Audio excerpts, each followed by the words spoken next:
Alhamdulillah hari ini bisa kita kumpul lagi nih. Alhamdulillah. Tadi barusan saya pagi hari ya sama Bung Rofi dan Bung Saifuddin dan Maulana tadi diskusi di sekolah Asidik itu pembahasan tentang COVID-19, berarti yang berhubungan dengan iman dan ilmu. Memang Alhamdulillah banyak yang komen dan like ya di situ, dan memang ini harus dijelaskan ya kepada masyarakat supaya tidak menjadi sesuatu yang rancu atau menjadi sebuah pembodohan. Menurut saya terlalu berlebihan, ada rasa takut yang berlebihan. Terus ini hari ini kenapa saya ajak antum semua, saya bersyukur sama Allah bisa kita kumpul di warung kopi ini pada Isya, dia bisa Isya, kita semua udah selesai semua. Alhamdulillah. Ya, yang paling penting tuh. Ya, ngomong di masjid atau di rumah tadi? Nah, itu dia. Takut berjamaah. Nah, ini dia kan tadi dibahas gitu. Jadi masjid-masjid sekarang ini fenomenanya memang karena jam pemerintah bukan kita tidak mendukung, tapi ada ini untuk pencegahan penularan penyebaran. Karena memang virus itu sifatnya memang harus dicegah. Tetapi virus itu penularannya tidak seperti yang kita kira dia melewati udara luar, enggak ya. Tapi memang dia harus melewati dengan pertemuan cairan ya yang memang dia dikeluarkan langsung lewat batuk atau pilek, langsung bisa di depan ada orang terkena, lalu dia misalkan memuntahkan batuk dan pileknya, cairan itu jatuh di meja atau di pegangan pintu atau di handphone, sementara kita juga memegang itu yang kita tidak sadari. Baik kedua kita tidak cuci tangan, maka kita megang hidung, itu nanti tularnya seperti itu dia. Tapi mesti ingat bahwa virus ini mungkin sebagai gambaran aja, dia memang butuh inang dalam perkembangannya, dalam bereproduksi dengan melakukan replikasi dia harus membutuhkan inang. Inang itu artinya membutuhkan makhluk hidupnya. Nah, jadi kalau dia di luar nggak ada inangnya, dengan beberapa waktu dia akan mati. Ya. Terus ini ngomong tadi Bung Rofi hari ini milih di warung ini sama Bung Zulfan nih, warung kopi Selapi ini emang kelebihannya apa?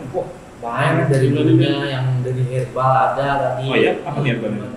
Minuman kayak rempah-rempah itu dan yang sering dipakai sekarang. Wah, sekarang. Tapi kayaknya mayoritas milih jeruk nih dan semuanya nih kan. Dengar-dengar katanya ini bagus buat ini nih, buat apa? Daya tahan tubuh. betul. Karena memang hari ini kita harus memilih makanan yang baik, harus hati-hati. Dan kondisi sekarang meningkatkan kualitas ya. Jadi itu sebenarnya nggak juga harus sekarang, cuma dulu atau besok harus begitu. Jadi untuk meningkatkan kualitas imunitas kita itu berasal salah satu dari makanan atau minuman. Nah ini mungkin salah satu contoh yang baik. Sudah semua bisa teman-teman bisa milih minuman yang mengandung vitamin C dosis tinggi, itu berasal dari jeruk ya. Dan yang kedua dari rempah-rempah, yaitu pada jahe atau campuran yang lain itu memang mengandung beberapa zat yang sifatnya dia mengandung vitamin, juga bisa meningkatkan kualitas imunitas dan juga mengandung antibakterial. Ya, dan banyak zat di rempah-rempah ini. Jadi ini sudah pilihan yang bagus. Dokter, terkait tadi virus itu kan harus ada sel inang atau makhluk hidup.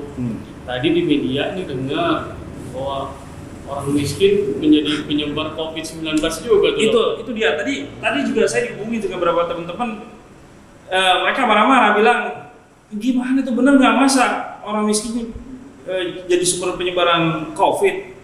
Ya saya menjawabnya, tenang aja bro, saya bilang gitu. Iya. Ya kita juga semua kita tahu bahwa kita tidak sepakat itu penjelasan yang sangat tidak relevan sebenarnya atau salah ditempatkan, bahwa virus ini tidak mengenal siapapun dia. Virus tidak punya kualitas otak atau punya otak yang bisa memilih ini orang miskin orang kaya, nggak tahu dia. Jadi tidak bisa. Justru kalau kita lihat bahwa penyebaran virus pertama kali itu kita lihat di Wuhan itu negara Cina loh. Negara Cina itu nomor 2 di dunia ini ya. Negara maju ya. Bukan negara kayak kita berkembang nih. Dia negara maju. Jadi otomatis ekonomi mereka sudah di atas rata-rata, pendapatan masyarakatnya juga di atas atau jauh di atas kita. Tapi kenapa ditemukan pertama kali ada di sana? Berarti kalau kita ngomong, berarti harusnya ya COVID pertama kali penyebarannya dari orang kaya dong di sana kan ya. Yang kedua yang ditemukan di Depok yang kemarin itu bukan orang miskin. Jadi salah. Nah, ini saya menjelaskan. dalam satu kita bicara seperti biasa, basic kita harus semua berdasarkan Al-Quran dan hadis. Ya, jadi Allah menerangkan di dalam surat Ar-Rum ayat 41, Bismillahirrahmanirrahim. Zaharal fasadu fil barri wal bahr bima kasabat aydin nas yuziquhum ba'dal ladzi amilu la'allahum yarji'un. Ya, artinya apa? Telah tampak kerusakan ya fil barri wal bahri, di darat dan di lautan. Bima kasabat aydin nas, disebabkan karena tangan-tangan manusia. Di sini nggak ada tangan manusia miskin masalahnya. Ini Allah Subhanahu wa taala tidak tampakkan nih. Ini ada tangan orang miskin nih, atau orang kaya. Kalau ada mah kita bisa bilang gitu kan. Ini tidak ada dikatakan miskin. Jadi disebabkan karena perbuatan tangan manusia. Ya, ini mesti dipahami dulu nih. Lalu ayat selanjutnya liyuziqhum ba'dal ladzi 'amilu la'allahum yarji'un. Dan Allah menghendaki agar mereka merasakan sebagian akibat perbuatan mereka agar mereka kembali ke jalan yang lurus. Maksudnya Allah memperlihatkan hasil kerusakan yang mereka lakukan sehingga menimbulkan sebuah bencana. Dan ini dihubungkan ayatnya di dalam surat An-Nisa ayat 79. Ya. Bismillahirrahmanirrahim. Ma asabaka min hasanatin faminallah wa ma asabaka min sayyi'atin faminasir. Ya, jadi ulang, ma asabaka min hasanatin faminallah wa ma asabaka min sayyi'atin faminasir. Artinya apa? Segala apa saja nikmat yang kita dapatkan, nikmat kesenangan semua di muka bumi ini setiap manusia, enggak juga orang mafia, orang Islam atau non Islam, yang jelas manusia dapat kenikmatan, bahkan malah Allah yang dapat kenikmatan itu merupakan dari Allah SWT. Tapi kalau ada musibah atau bencana yang kita dapatkan, itu memang semata-mata akibat diri kita sendiri. Makanya ya tadi dihubungkan surat An-Nisa dan surat Ar-Rum ayat 41 itu sangat berhubungan. Kerusakan atau akibat musibah yang terjadi hari ini, masalah COVID itu memang disebabkan karena tangan manusia. Tapi dari tangan orang miskin, manusia miskin masalahnya di sini. Jadi itu Bung Zulfan bisa untuk meluruskan kepada teman-teman juga, karena saya juga tadi dihubungi sama teman-teman. Ini statementnya kok seperti ini gitu loh. Nah, saya pribadi, mohon maaf karena saya praktek juga pasien saya mayoritas adalah sudah yang memang memang ekonomi menengah ke bawah. Jadi saya tahu persis kehidupan mereka. Justru kita hari ini harus merasakan merasakan prihatin dengan kebijakan pemerintah seperti ini. Mau seperti apa ekonomi sudah kita di bawah itu, kita sedih. Dengan adanya orang takut keluar. Ya, orang lebih suka maksudnya sekarang lewat online beli di supermarket, dia borong semua barang-barang. Ya ujungnya teman saudara kita ini yang ekonomi nggak baik jualan, yang memang dia takut nggak ketemu dengan konsumennya, gimana dia dapat? Harusnya ini jangan ditambah lagi, sudah mereka ada masalah sosial seperti ini, ditambah lagi dengan kondisi berita. Kan saya ojek online. Nah, ini kan tentang untuk penularan COVID-19. Nah, itu bagaimana saya mencegah untuk penularan COVID-19 itu? Ya, alhamdulillah saya melihat sebenarnya ini tadi sudah ya Bu Zulfan sudah jelas ya.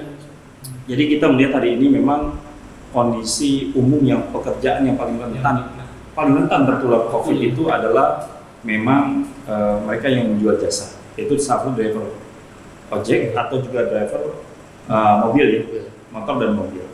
Nah, tetapi mesti harus dipahami bahwa yang tadi dibilang bahwa penularan COVID-19 itu tidak melebar di udara, tetapi melainkan dia bersinggungan dengan cairan yang keluar dari hidung atau mulut lewat bersin atau batuk bagi mereka yang punya penderita penyakit COVID.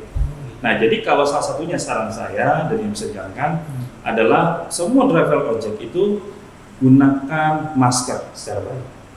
Yang kedua, maskernya jangan untuk 1 minggu, 2 minggu, jangan. Usahakan 1 hari bisa ganti minimal 3 kali waktu. Ya, apalagi kondisi kalau memang sudah ada punya penumpang yang ada batuk pilek, dia batuk, maka yang harus diwaspadai adalah jangan kontak langsung dengan wajah. Ya. Lalu ingat, kalau seandainya Anda khawatir dengan bersentuhan langsung, maka bisa menggunakan sarung tangan yang bisa berupa, bisa bilang beli dari sarung tangan yang dari kain atau yang lainnya, tidak bersentuhan. Dan yang kedua, usahakan penumpang itu jangan memegang bagian anggota. badan. Kalau dia sudah terlanjur memegang, maka perhatikan megangnya di mana, lalu bersihkan dengan alkohol. Ya, dan juga ingat pakaian yang sudah dipakai, pakaian yang sudah dipakai atau jaket dipakai jangan pernah sekali-kali dimasukkan dalam rumah. Jadi taruh ember di luar, tapi kalaupun sudah di rumah masukkan dalam, secepatnya dibersihkan dengan menggunakan air panas. Kalau alkohol beli mahal dong, kan 70% minimal. Siram alkohol udah mahal banget kan? Nah jadi air panas saja, suruh masak, antum bisa bersihkan di situ. Lalu langsung rendam. Dan kalau merendamnya juga ada caranya merendamnya. Jadi merendamnya itu berbeda. Itu berapa menit apa? Ya pakai menit boleh, tapi airnya seperti dikeluarkan. Jadi rendamnya sampai 2 kali, khusus untuk driver. Jadi habis direndam, ya sebentar dengan tadi udah bisa air panas, kasih air sabun, sudah airnya dibuang. Saya itu direndam lagi, sabun, ya. Sebentar lagi, setelah ditunggu berapa menit, saya itu secepatnya dibilas. Nah itu, jadi gunakan sering mungkin ganti jaket. Kalau ada jaket, ganti menggunakan, dan usahakan menggunakan jaket karena itu pelindung kita. Ya jangan pakai enggak jaket. Ini cocok nih Pak Dokter. Saya kan kalau ini saya dari sisi orang yang suka pakai transportasi umum, naik kereta, gitu kan. Kita rapet-rapetan gitu kan, desak-desakan. Nah itu gimana tuh Pak Dokter? Misalnya kita biar biar terhindar dari risiko nggak COVID, karena lihat kayaknya kan kalau lihat kemarin di TV itu yang orang udah numpuk semua dalam satu gerbong gitu karena pembatasan. Ya. Gimana, Dokter? Jadi gini, seharusnya kita ngomong belum spesifik ya, kita bicara secara umum. Seharusnya baiknya memang pemerintah mempertimbangkan bahwa yang namanya transportasi yang menggunakan seperti kereta ya, itu KRL itu harusnya gerbongnya diperbanyak. Kenapa gerbong diperbanyak? Karena gunanya untuk menjauhkan jarak antara manusianya. Karena sifat kuman ini kalau nggak ada ventilasi, ya itu kuman ada di situ, dia senang di situ, artinya tidak terganggu. Tapi kalau ada ventilasi yang keluar, maka matahari yang bisa masuk langsung itu bisa menahan mereka dari kekuatan mereka. Nah, ya itu jadi dianjurkan seharusnya diperbanyak gerbongnya. Justru kita nggak berdesakan, itu rentan. Kenapa? Ketika Anda berdesak-desakan, sementara Anda tidak menggunakan masker, nggak usah kita ngomong hari ini COVID. Ini kita ngomong COVID, orang ini perlu disadari ya. Ini kita ngomong sedikit ya tentang sebenarnya orang batuk pilek demam itu sudah pasti COVID nggak sih? Nah ini tadi saya juga menjelaskan dan kemarin juga saya sudah menjelaskan di beberapa tempat bahwa tidak bisa dibuktikan ya bahwa orang yang demam batuk dan pilek itu sudah pasti COVID, tidak bisa. Dia harus dibuktikan dengan pembuktian secara tes laboratorium. Salah satunya adalah dengan mengambil swab dahak, ya, atau sputum dahak pada bagian tenggorokan diambil. Lalu positif tidak. Tetapi mestinya, ketika di dalam kereta yang berdesakan, kita ngomong nggak COVID, orang batuk pilek, itu gak bakal tertular. Jadi nggak usah bicara COVID yang biasanya bisa tertular. Maka untuk itu perlu adanya sebuah kesadaran diri dari pemerintah dan dari masyarakat bahwa ketika memang dia tetap menggunakan transportasi itu, dia harus jaga mawas diri. Salah satunya adalah menggunakan masker yang baik. Ya, yang kedua gunakan pelindung. Pelindung itu jaket karena dia melindungi bagian dalamnya. Ketika dia mau kerja kan, ya, jadi itu kotoran bisa ditaruh di luar. Yang ininya bersih. Tapi baik kalau Anda nggak pakai jaket, Anda tersentuh dengan orang yang habis batuk, ini sudah tertular. Logikanya begitu. Yang kedua, kalau Anda mau ragu, saya pakai sarung tangan boleh nggak? Boleh. Nggak berlebihan, emang boleh kan menjaga aja. Nggak ada masalah. Tetapi juga harus disadari bahwa ini harus ada sebuah solusi. Karena apa tidak dipungkiri memang yang bergejala-gejala itu ya gampang. Maka untuk itu semua dikasih syarat naik kereta api itu pertama harus menggunakan masker, yang kedua harus tangannya selalu bersih. Dibersihkan dengan hand sanitizer ya, yang berbasis alkohol 70%. Nah, itu dokter tadi kan terkait dengan apakah yang batuk pilek itu termasuk COVID. Nah, saya dengar nih dari tetangga, kalau mau batuk pilek atau yang dikit udahlah jangan ke dokter dulu, nanti disangkanya ini jadi malah urusannya makin ribet gitu dokter. Nah, itu juga banyak puskesmas. Itu pertanyaan yang banyak ke saya juga, banyak yang bagaimana nih tetangga saya batuk pilek tapi saya suruh ke dokter dia nggak mau gitu. Saudara saya batuk pilek demam dia nggak mau ke dokter. Ya sama, itu sekarang yang sedang terjadi fenomena masyarakat, ketakutan mereka. Jadi begini, naluriah manusia itu memang prinsipnya dia tidak mau sakit. Dan hari ini manusia itu penuh dengan ketakutan. Ketakutan adalah standarisasi sifat manusia. Jadi ketika dia nanti batuk pilek, ketakutannya dua. Ketika ke dokter, udah pasti disangka positif COVID. Yang kedua pasti dijauhkan sama masyarakat. Karena harus diisolasi kan. Nah, entah isolasi nanti di rumah sakit atau di rumah. Tapi memang sebaiknya kalau sudah positif COVID, dia harus diisolasi di rumah sakit. Ya. Nah, itu salah satunya adalah memberikan penyadaran bahwa yang namanya batuk pilek dan demam itu memang belum pasti ya COVID. Baiknya memang dia, kalau memang dia tidak ada sesak nafas yang berbahaya nih, nggak sesek nih, nggak sesek gitu ya, batuk yang hebat gitu. Padahal batuk juga itu salah satu reaksi untuk mengeluarkan kuman, penyakit kan. Nah terus nggak ada pusing-pusing dan semuanya gangguan mencret atau diare, maka memang dia bisa lakukan pengobatan yang simptom namanya. Jadi kalau demam, obat kasih obat demam, ya. Terus obat pusing kasih obat pusing, seperti contohnya ibuprofen, itu obat nyeri. Sebentar, ya. Jadi ini seperti ibuprofen ya, paracetamol, itu kan menurunkan demam tapi juga bisa menghilangkan nyeri sedikit. Terus kasih obat mual pada mual. Nah, obat batuk kasih obat batuk itu selama 3 hari. Kalau 3 hari itu tambah hebat, baru dia harus datang ke dokter, periksa. Bagaimana nanti penjelasan dokter? Ya itu nanti dalam pemeriksaan terakhir. Terserah dokternya memberikan apa, apakah harus dengan lanjutan pemeriksaan laboratorium atau pemeriksaan ronsen, itu nanti dalam pemeriksaan dokter yang punya kapasitas dokter. Semoga aja semua dokter juga punya pendapat sama sama dokter nih. Amin. Ya, ya. Jadi memang jangan sampai kita ditacuni hari ini bahwa saat ini semua ada fenomena yang tadi juga saya bilang penyakit sosial, terjadi paranoid. Penyakit sosial paranoid. Soalnya nanti banyak pertanyaan, dokter ini kenapa, habis dari mana? Nah, itu dia kan. Jadi itu sebenarnya sebuah fenomena ketakutan masyarakat. Gitu ya. Memang di dalam Al-Quran sendiri kan sudah dibahas ya, di surat Al-Baqarah ya, Bismillahirrahmanirrahim. Walanabluwannakum min syai'in minal khawf. Walanabluwannakum min syai'in minal khawf wal ju'i wa nafsi minal amwali wa anfusi was samarat. Wa basyiris sabirin. Jadi memang Allah memberikan ujian kepada manusia itu adalah dengan rasa takut. Ya. Jadi takut besar dan kecilnya tergantung yang dihadapi oleh manusianya. Ya, ini memang ketakutan di dasarnya, sudah ada ketakutan.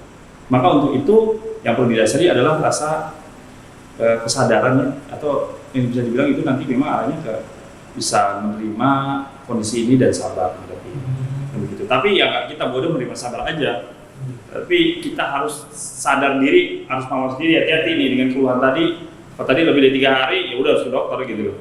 Gitu. Kayak tadi, bisa saya boleh ingat kakak saya waktu nanya sama saya yang obat itu, obat yang mengandung ibuprofen itu apakah boleh indikasi dengan penderita penyakit gitu? Wah, ini pertanyaan ngeri juga, jangan-jangan kakaknya temennya. Kakak saya bimbang itu, makanya wah jadi masih belum ada pastiannya kan? Iya, karena itu mungkin ada baca dari media kali ya, atau kita. Tapi intinya gini. Nggak usah ngomong COVID. COVID itu tidak ada larangan apapun obatnya. Yang penting kalau sudah ada gejala common cold atau selesma, yaitu demam, batuk pilek, ya, terus nyeri badan, ini boleh dikasih satu alternatifnya obatnya adalah ibuprofen. Karena tadi ibuprofen itu bisa menghilangkan nyeri dan juga bisa menurunkan panas. Dia simptom punya analgetik dan juga bisa antipiretik. Jadi bisa menurunkan demam, juga bisa juga untuk menghilangkan nyeri. Dan dia lebih kuat daripada paracetamol. Paracetamol lebih kuatnya menurunkan demamnya, maka itu boleh. Selama memang ini belum ada kepastian. Tetapi saya belum baca literatur dimanapun bahwa ibuprofen itu tidak boleh digunakan pada pasien yang terkena virus. Saya belum dapatkan, gitu. Tapi kalau ditanya, dokter, ibuprofen efek sampingnya apa? Efek sampingnya mual. Berarti nggak boleh dong dikasih COVID-19 karena dia efek mual. Itu betul. Nah itu maksudnya itu betul. Jadi kan orang penderita COVID itu kan ada salah satunya gejala mual, ya kan? Nah dikasih ibuprofen, dia meningkat kesembuh. Oh boleh. Nah itu, silakan. Ini dulu. Iya, semuanya. Kita udah milih tempat yang bersih, yang setiap hari juga Iya, ini dibersihin kelihatan terus. nih. Alhamdulillah, mudah-mudahan kita salah satu usaha untuk mencegah virus-virus juga nih yang masuk ke dalam tubuh kita nih. Ini sebelum kita minum kita baca doa dulu ya. Bismillahirrahmanirrahim. Ayo Masih Musuhan. Iya. Silakan. Ngomong udah cuci tangan belum ini tadi? Udah pada bilang semua Udah tadi. cuci tangan. Nah, saya lihat Iya. kan tadi. Tapi kan di masyarakat polemiknya sekarang gini, apa menggunakan cuci tangan, selain cuci tangan itu kan habis dari luar tadi ya, jaga kebersihan dari tangan itu kan harus mencuci dengan hand sanitizer itu kan. Nah itu untuk sekarang kan kayak nggak sekali, 2 kali, 3 kali, 4 kali itu dampaknya itu bisa kan ada alkoholnya. Itu dampaknya itu untuk pemakaian pembatasan efek hand sanitizer itu berbahaya nggak tuh untuk kejadian yang lain, apa emang benar-benar steril apa emang bagaimana itu? Iya, jadi ya, terlalu banyak. bagus. Pertanyaan bagus. Jadi gini, hand sanitizer itu intinya ada yang 2, spray dan gel. Dan itu isinya kandungannya lebih banyak dominan ada alkohol. Karena basicnya harus hand sanitizer ada alkohol 70% sampai 96%. Nah itu gunanya untuk bunuh kuman atau bisa. Nah jadi kalau ada orang-orang yang penderita alergi, itu terkadang ini jarang ditemukan, itu menggunakan lebih dari yang tadi yang gel. Jadi gelnya, bahan gelnya itu menimbulkan alergi. Tapi ada juga yang dia alergi gampang iritasi karena alkohol karena 7%, dia pakai yang spray, dia juga panas tangannya. Ini merah dia, gatal-gatal. Jadi itu pada penderita alergi, tapi bukan pada umumnya. Itu jarang ditemukan. Nah, gitu. Jadi prinsipnya kehati-hatian berarti. Iya, sekalian aja. Terus dan nah balik lagi nih membedakan asma dengan gejala COVID itu apakah bisa disamakan gitu atau memang ada perbedaannya? Iya, jadi gini. Yang kerennya COVID adalah yang kerennya virus itu dalam dia menginvasi, menyerang sistemnya di dalam tempatnya. Kalau COVID-19 itu pada pernapasan bagian atas, itu dia bisa merangsang kuman bakteri. Bakteri yang bisa dirangsang tadi katakan ada bakteri patogen pneumonia, yaitu Haemophilus influenzae dan Streptococcus aureus. Nah, 2 kuman ini menimbulkan efek gejala sama dengan dia ada batuk pilek, ada demam gitu ya. Nah, jadi tadi Mbak, maaf tadi dia mau sini. Jadi sebenarnya itu yang dilihat dari gejala itu hampir sama kalau dia terkena ya. Jadi yang ngerinya begini, kita belum ngomong asma nih ya. Kadang gejala COVID-nya hilang, sudah sembuh, virus hilang, tapi justru gejala bakterinya yang justru menimbulkan bahaya. Apa bahayanya? Karena dia bisa menimbulkan permasalahan pada bagian paru-paru, yaitu bagian pernapasan bagian bawah. Paru-parunya langsung pernapasan bagian bawah. Ya, terkadang bisa menimbulkan infeksi menyeluruh yang menimbulkan serangan jantung. Yang penyakit itu berhubungan antara paru dan jantung disebut koronarungal, jadi KP. Nah, tapi beda dengan asma. Kalau asma bukan penyakit, asma itu kelainan yang sifatnya dia sebenarnya penyakit alergi. Karena dia terjadi vasokonstriksi penyempitan saluran nafas. Ya, dia nggak usah ada bakteri. Dia dengan ada debu aja, bisa asma dia kuat. Atau minum di daerah dingin, dia memang alergi dingin, dia memang sudah punya asma, timbul. Nah, asma ini terjadi penyempitan saluran dia. Nah, makanya kalau orang udah kena COVID, kena asma, nah itu berbahaya dia. Karena satu sisi saluran nafas atasnya diinfeksi dan menimbulkan sputum, sementara saluran di bawahnya menyempit. Nah, ujungnya fungsi paru-parunya nggak optimal. Nah, itu membahayakan untuk pasien. Tapi kalau lihat dari gejalanya berbeda. Karena kalau asma tuh udah bunyi gitu. Tapi kalau diperiksa ya, kalau saya sebagai dokter memeriksa itu bunyi parunya berbeda dengan dia terkena infeksi virus atau bakteri. Berarti potensinya untuk apa ya? Untuk mengalami kematian cukup besar ya? Iya, jadi gini, COVID-19 itu tidak bisa menimbulkan kematian. Yang menimbulkan kematian siapa? Izin Allah kan? Allah. Kita harus yakin. Yang bisa menimbulkan kematian hanya izin Allah. Gak ada siapapun makhluknya. Nah, tapi mesti disadari bahwa yang kita khawatirkan adalah ketika COVID-19 itu mampu mengajak, karena sifatnya virus itu bisa mampu menghidupkan atau mengajak kerjanya bakteri yang membahayakan dalam tubuh. Jadi ketika dia terkena bakteri, komplikasi, atau dia ada penyakit penyertanya, misalkan tadi asma, kedua jantung, karena COVID ini kerennya nyerangnya di atas usia 45 tahun ke atas atau 40 tahun lah kita bilang ke atas. Jadi usia anak-anak aja cuma 5% sampai 10% itu jarang ditemukan COVID ini nanti.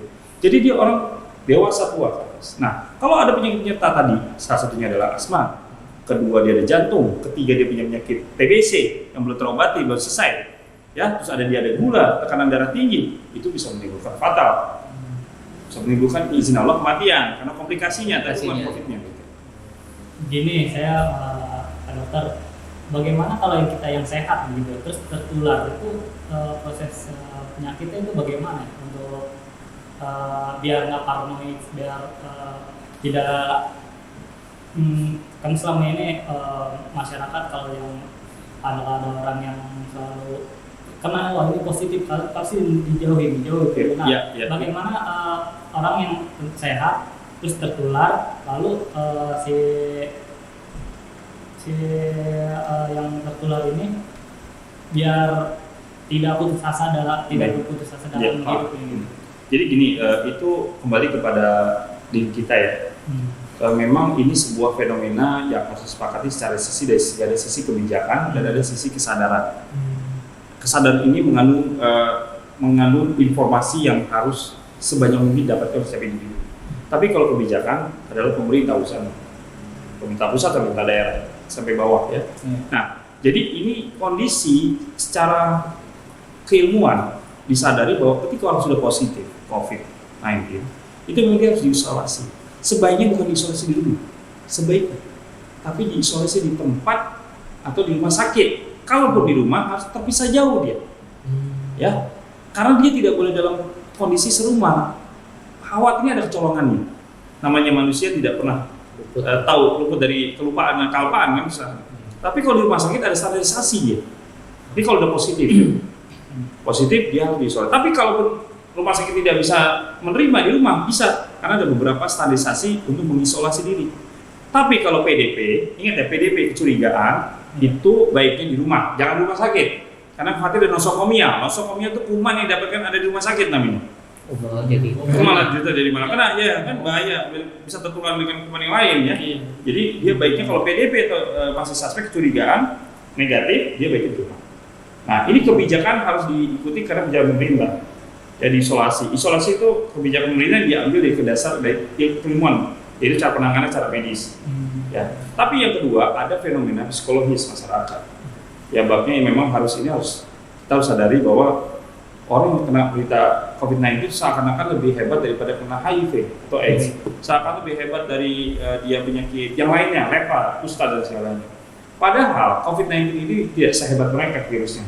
Virus yang paling hebat di muka bumi ini adalah hari ini virus HIV. Virus didapatkan dari hubungan seksual atau dari suntikan, ya bagi mereka pengguna narkoba. Itu jauh lebih kuat daripada COVID. Nih, rajanya virus kalau saya.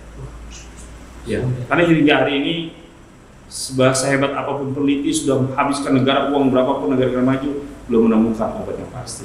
Karena memang virus tidak ada obatnya. Ingat tadi ya, virus dikasih obat hanya untuk melemahkan, tapi tidak bisa. Kalau bakteri itu ada obat yang bisa membunuh, namanya sifatnya bakterisid atau bisa menghambat namanya bakteriostatik. Dan ini harus kewajiban antum pastor semua saudara-saudara, teman, adetolan. Kalau memang ada saudara kita atau teman kita terkena, kita harus jangan terus dijauhkan karena memang dia harus diisolasi. Tapi ketika dia sembuh, ya dia harus diterima kembali. Jangan punya kecurigaan, kasihan. Justru yang kita harus sepakati bersama dari hari ini adalah bahwa tingkat stres tinggi itu menurunkan daya tahan tubuh kita. Jadi hati-hati ya. Salah satu yang bisa menurunkan daya tahan tubuh adalah stres. Rasa marah, kesal itu menurunkan daya tahan tubuh. Sementara dalam menghadapi virus, apapun virus, kecuali virus HIV, kita harus jauhin dia kan. Perzinahan dong kita jauhin dong ya. Yang sembarangan ini kan, narkoba juga di sembarangan. Nah jadi kalau virus menghadapi ini cuma satu kunci, meningkatkan kualitas daya tahan tubuh, yaitu imunitas kita. Yang itu bisa didapatkan dengan pertama makanan yang baik, halal dan thayyib. Yang kedua yang thayyib itu bisa kita jelaskan dengan sayur-sayuran, rempah-rempahan ya. Itu ada empon-empon itu bisa sebagai cara alternatif atau yang lainnya. Yang penting ada itu juga sih. Daun sirih atau Nah, daun sirih juga bisa mengandung ya. daun sirih itu bisa bukannya membunuh kuman, tapi dia meningkatkan imunitas. Dengan kalau membunuh bakteri bisa dia. Bakteri bisa dibunuh dengan daun sirih, tapi daun sirih tidak. Tapi kalau ditanya bisa nggak dia menghambat kerjanya virus yang karena belum ada penelitiannya, tapi kalau menurut saya bisa saja. Tapi yang jelas daun sirih itu bisa meningkatkan imunitas ya dari makanan. Yang kedua harus olahraga nih. Ini kadang-kadang kita udah sibuk, Udah di lockdown. olahraga bingung kan itu Pertama ditutup kan, jogging ditutup. desain nih. Iya, ditutup ya, kemana-mana tutup ya olahraga ya. Nah, yang untuk olahraganya ini nih, apakah benar COVID ini bisa menular lewat udara gitu? Lah ya tadi dijelaskan. Jadi prinsipnya tadi dijelaskan COVID-19 itu tidak menularkan di udara lepas. Jadi kita ini menang, disebar itu enggak, itu ngayal. Ya, jadi dia memang harus yang face to face, dekatan, lalu dia jatuh di barangnya kena nih kayak gitu kan, dia terus antum pegang barang anak, gak cuci tangan, kena hidung atau itu. Jadi ya kalau bahasa ini bela diri itu apa yang dekat tuh. Jadi Body contact itu. jadi pertarungan jarak dekat gitu. Jadi COVID ini pertarungan jarak dekat, bukan pertarungan jarak jauh ya. Tuh. Jadi jarak dekat ya. Dan durasinya juga nggak lama ya, singkat. Singkat. Lebihnya ya perlu nih. COVID ini kelebihannya karena ini gambaran sudah mutasi kumannya, ya virusnya sudah mutasi, dia sifat penyebaran cepat dibanding yang lainnya. Cepat ya. Nah itu yang makanya pencegahan pemerintah melakukan salah satu adalah Presiden Jokowi bagus ya. Social distancing atau physical distancing itu bagus, menjaga jarak antar manusia ya untuk mencegah penyebaran sebenarnya. Ini bagus sudah awal diputuskan rantainya namanya. Itu harus kita terima karena memang dia butuh inang, maka inangnya itu diputus. Nah ya, tapi kalau di lockdown saya pribadi kurang sepakat, kurang setuju karena efek sampingnya berdampak dari segi ekonomi itu luar biasa. Kita kondisi sekarang sudah mengalami krisis masalah ini nih, sampai rupiah sudah anjlok mau 17.000. Kalau di lockdown bisa seperti apa? Yang jadi imbasnya adalah ini ujung orang-orang yang memang sekarang di bawah. Ya seperti kita inilah. Jadi imbas begitu. Oke? Oke. Aduh, Ini mudah-mudahan hari ini kita kumpul bisa manfaat nih ya. Amin. Dan bisa juga sedikit banyaknya menjawab pertanyaan sudah tadi di Facebook ya. Pertanyaan juga banyak ya. Yang tadi pagi live streaming itu. Iya. Ya karena sekarang memang harus intinya adalah kita harus memberikan penenangan ya, kepada masyarakat bahwa kondisi kita sebenarnya ini adalah ujian kita, ada ujian keimanan. Jadi sebelum kita bubar, mungkin ada baiknya ada satu perenungan dari firman Allah ya, surat Al-A'raf ayat 96. Bismillahirrahmanirrahim. Walau ana 'alal qura amanu wa taqaw la fatahna 'alaihim barakatin minas sama'i wal ard walakin kadzdzabu fa akhadnahum bima kanu yaksibun. Yang artinya adalah, dan sekiranya penduduk negeri beriman ya, amanu wa taqaw, beriman dan bertakwa, la fatahna 'alaihim barakatin minas sama'i wal ard, pastinya Allah akan memberikan keberkahan ya kepada penduduk negeri itu. Dari mana? Ya, minas sama'i wal ard, dari langit dan bumi. Bayangkan, diberikan keberkahan dari langit dan bumi oleh Allah Subhanahu wa taala kalau manusia penduduk negeri itu beriman. Ya, tapi ternyata banyak negeri, hari ini kita ngomong negeri ya, itu mendustakan ayat Allah. Maka Allah siksa mereka disebabkan karena apa yang mereka kerjakan. Diulang lagi bahwa COVID-19 ini ditemukan pertama kali di Wuhan 31 Desember 2019, di mana mereka semua di sana kebanyakan mereka yang riset makan makanan yang diharamkan oleh Islam. Ya, dengan ajaran kita, yaitu makan kelelawar. Yang tadi sudah dikatakan ayat sebelumnya kan, merusak ekosistem dengan makan sup kelelawar, terenggiling, ular, babi dan segalanya yang ya, ini memang ini menjadikan sebuah rujukan bahwa apa yang Allah sampaikan benar. Ketika ini semua dilakukan yang sudah dilarang karena mereka mendustakan, tidak terima ayat Allah dan mereka tidak beriman kepada Allah Subhanahu wa taala, maka Allah turunkan siksa. karena tangan-tangan kita sendiri penyebabnya.